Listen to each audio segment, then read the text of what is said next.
Hello and welcome to my shop.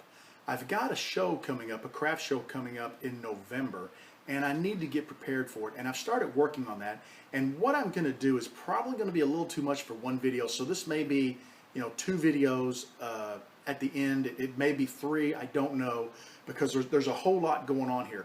What I want to do right now, though, is kind of run you through everything and kind of give you some information on what I'm going to be doing to prepare for this show. What I've got here is a case that I purchased, and I want you just to take a look at the bottom half of the case for a minute.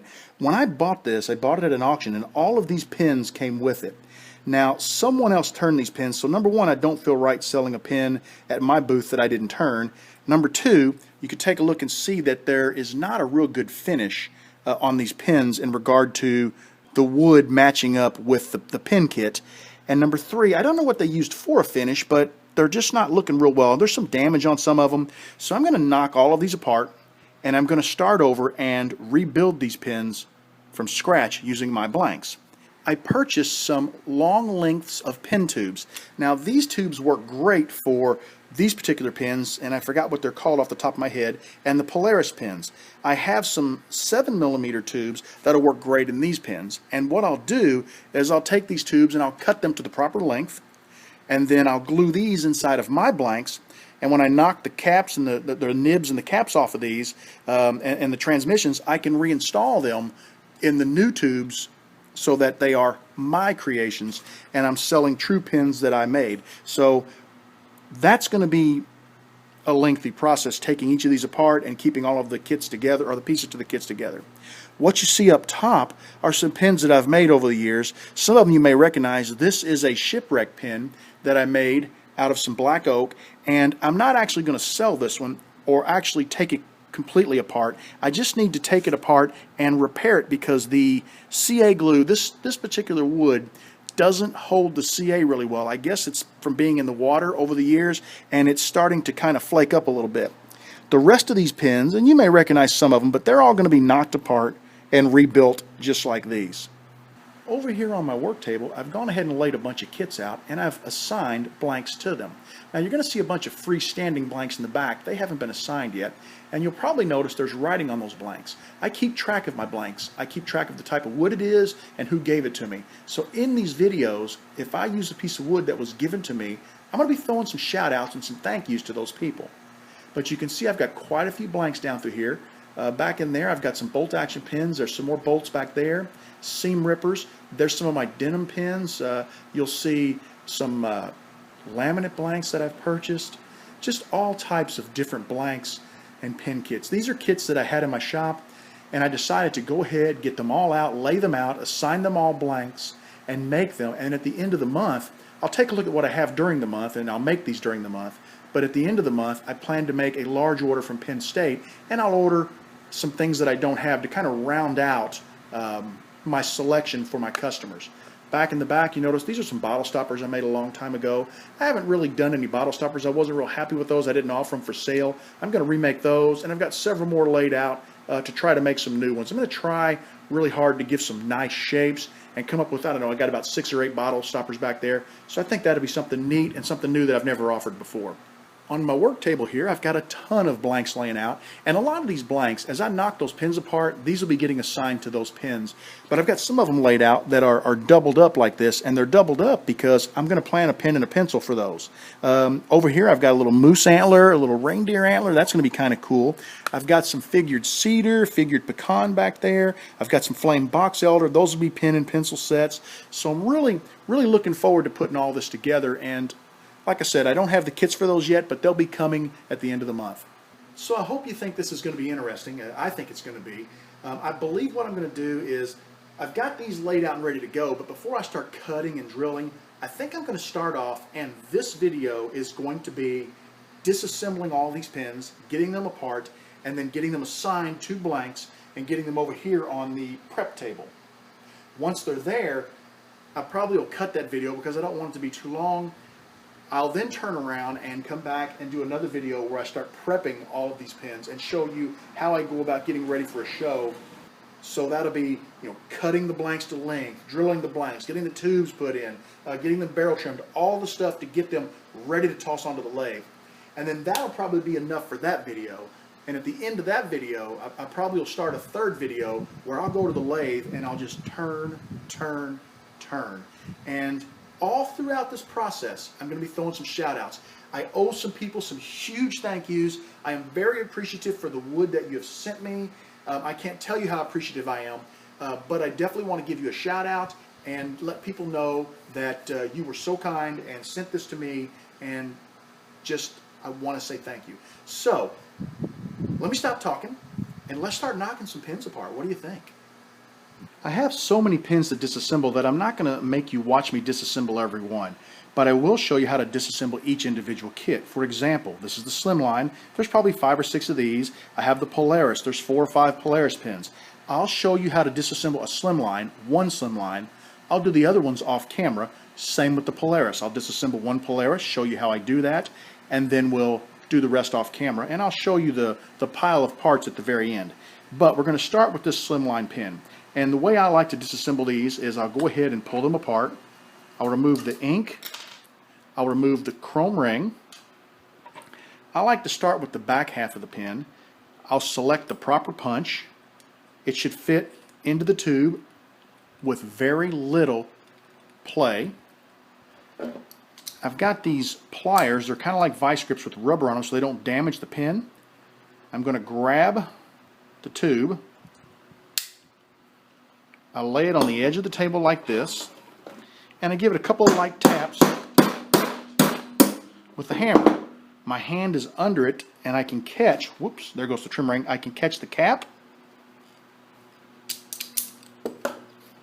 and the clip. Now on this one I damaged the clip, but I'm not going to worry about that. I've got a bunch of spare clips in my drawer from where I made modified pins and didn't use them, so I'll be able to replace that.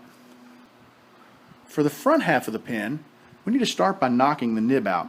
So we need to find a punch that will go down through the transmission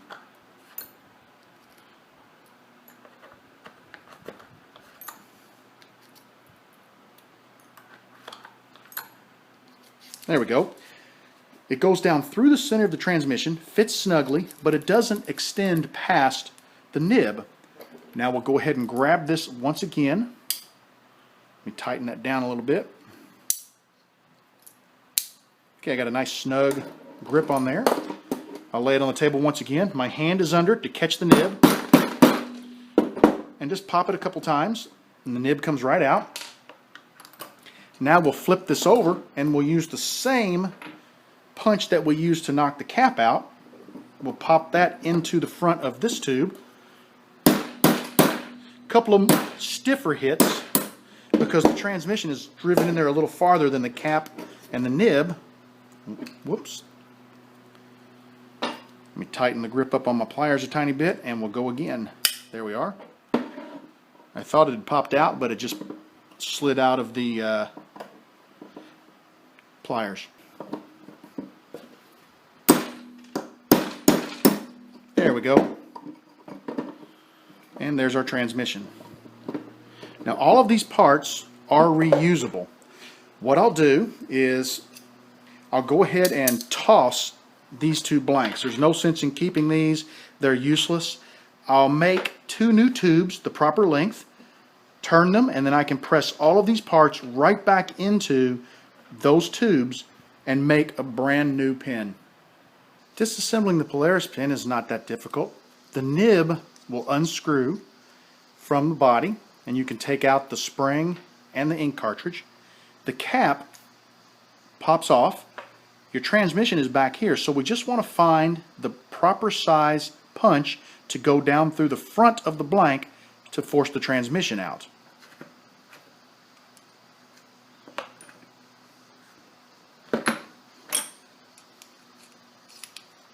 I believe that's it. We'll go ahead and grab these in our pliers and tighten them down a little bit. Get a good grip on them. There we go. And a couple of good stiff pops, and it'll knock the transmission right out of the pin. There we go.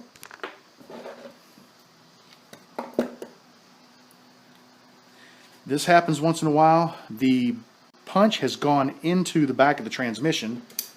So what I'll do is I'll grip the, let me slide the clip off. I'll tighten my pliers all the way down. Hopefully I can get them small enough. Let's see. Yeah, I think so. And I'll just grab it and twist it out. It won't hurt anything.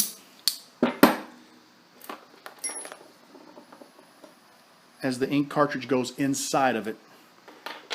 Now we're going to flip this around. We've got this little screw cap that is on the front end. We're going to go ahead and knock that out. Now it will require a little larger punch, so we'll put that one back. And we'll grab 2 sizes up. How's that? Oh, a little bigger.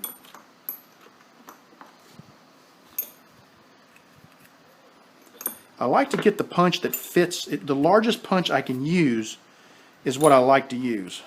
There we go. Because you'll get the least damage on your pin parts. Now I need to loosen this up a tiny bit to get it to fit. Alright. And let's knock this out. There we go. One good swift pop. I've disassembled that pin. This part can go in the trash, and these parts are ready to be made into a new pin. The next pin I want to disassemble is called the Classic Elite. We'll go ahead and remove the front half of the pin. It has a threaded insert, so the ink can be removed. We'll start with the back half of the pin, and what I want to do is find a punch that will go through here. Select the proper size. One down maybe.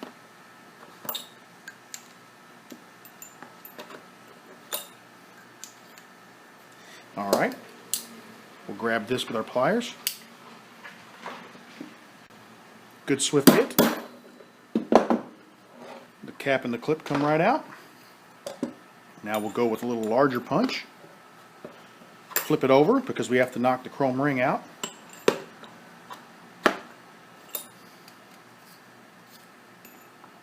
Well, let's see. This is going to be interesting because I don't have an intermediate punch that can grab that chrome ring and pull it out. Well, let me lay this piece aside. Go ahead and knock the front half apart.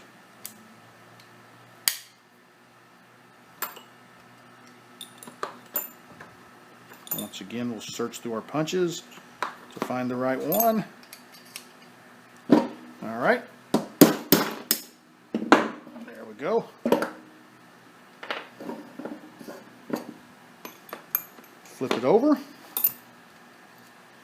Try the next one up and see if it fits a little better. Yep, much better.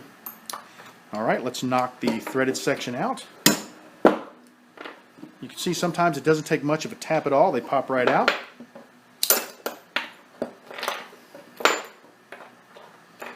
Now for this pin, I think I'm going to try to grab the front section here.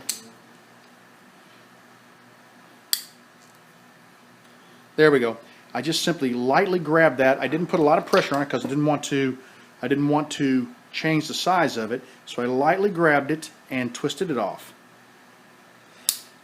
There's a tenon that's cut on this blank, or on this, this blank at the tube for that to fit onto. So I'll be very careful to cut that tenon whenever I remake this pin.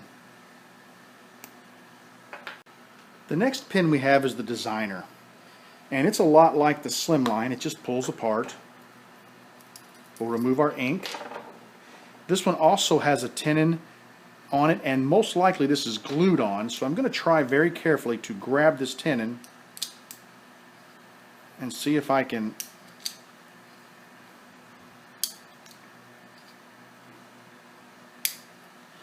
twist it off.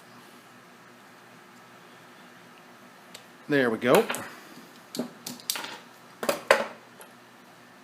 You just cut a nice little tenon on there, and it looks like this one was maybe pressed on, but you can press it on, or you can put a little dot of CA on there and glue that on.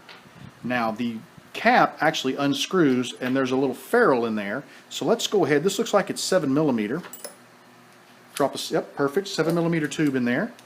We'll grasp it with our pliers.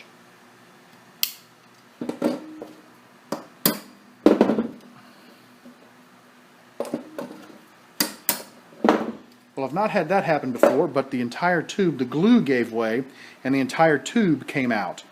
So what we're going to do is, I don't think I can grab this one.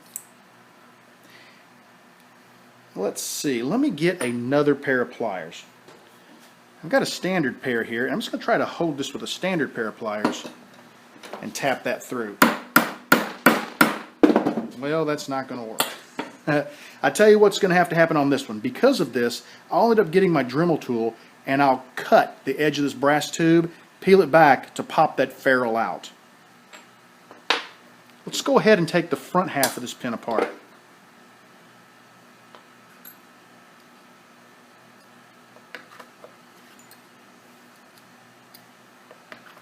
Find the proper punch. There it is.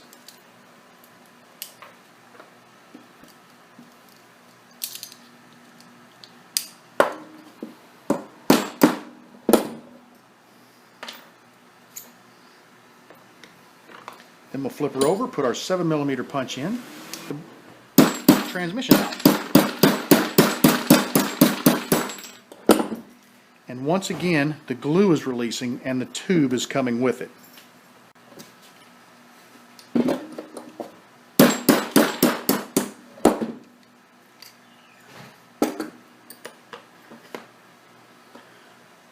You might have noticed while I was disassembling these, when I would use the hammer, that parts would roll around and occasionally drop off the table. That's one of the biggest concerns I have when I disassemble these, is keeping the parts together. So I've got these little Ziploc snack bags, and we'll go ahead and I'm going to hang on to these, and the reason why is they let me know how long to make the tubes, because these tubes are going to get basically destroyed in a few minutes. And I put all the parts in these little baggies, and then I can keep them together to be able to turn them and reassemble the pin. Now what I want to do is I want to get this little nut out of the end of this tube. So I'm just going to grab it in a pair of pliers, and I'm going to use a Dremel tool. And I'm going to be really careful here. I don't want to cut deep. I just want to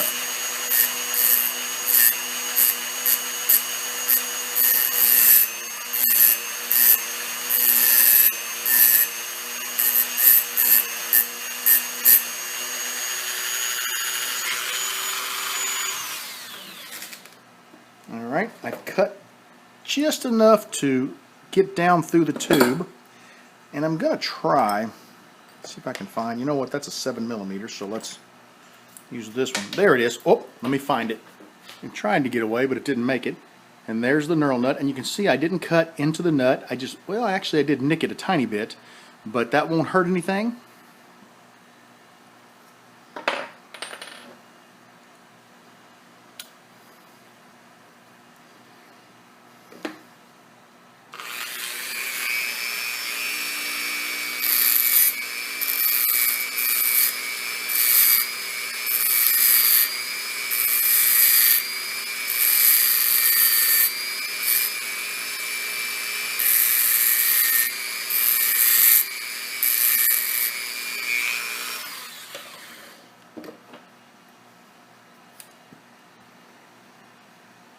Not quite.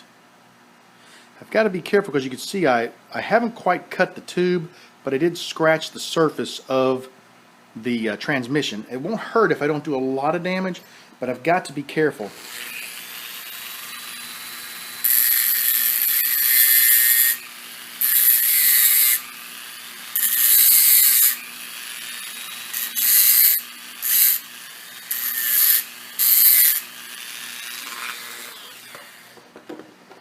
And let's just try to push it out again. There we go. Sliding right out. Whoops. Everything keeps rolling off the table. I did scratch the transmission a tiny bit, but I didn't damage it. It should work just fine, and we'll be able to use it in the next pin with no issue.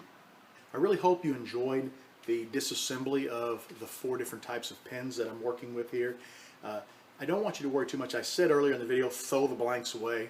Some of the blanks, if they're in really bad shape, will get pitched. Some of the blanks, like on the designers, they use a 7mm tube. So the one that I did, the tubes actually slid out of. But the ones where the tubes do not eject from the blank, I'll be able to take those back over to the lathe and turn them into, say, a slimline kit. So I'll be able to fully shape them the way I want, finish them the way I want, give them the fit that I want, and it will be something that I then turn, because at that point they just become a blank. So I will try to reuse as many of these parts as I can.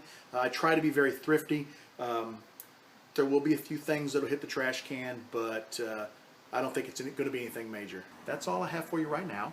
I'm going to go ahead and finish knocking the rest of my pins apart, and then I'll come back and we'll do a second video here where I'll talk about bulk manufacturing my pins. I'll do all of my cuts and all of my drilling and all of my gluing, and I'll get everything ready to go to the point of being turned, and we'll talk about that a little bit.